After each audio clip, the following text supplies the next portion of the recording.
And then all of a sudden, I look at my revenue and it's cut in half come February, and I'm trying to think about like, what am I doing wrong?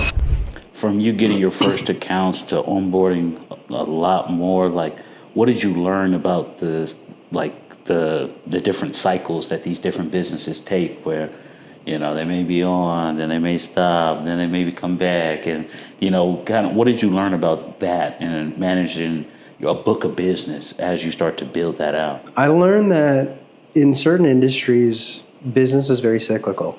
So in the insurance space, from October up until about January to February, this is where we're making a lot of our money. This is where businesses are able to write policies. I'm talking about open enrollment, AEP, OEP.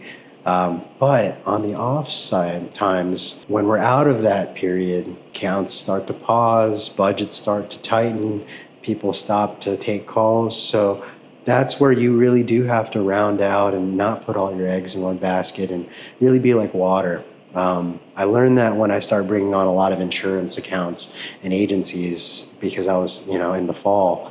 And then all of a sudden, I look at my revenue and it's cut in half come February, and I'm trying to think about like, what am I doing wrong? The lesson there is you have to expand beyond just insurance or just one market.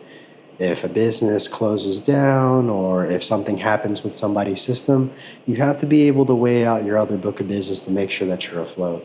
So that's when I was really starting to dive into like the home service and home improvement businesses, into flight industry, because that's a 24-hour campaign, or it's an industry where things are rolling 24 hours. I had to start rounding out different pieces of my book of business to make sure that on my days where there's accounts that are paused or when the season is not peak for home services or insurance, I still have my rock of other accounts that I can say, all right, this is where I can ramp up and things stay afloat.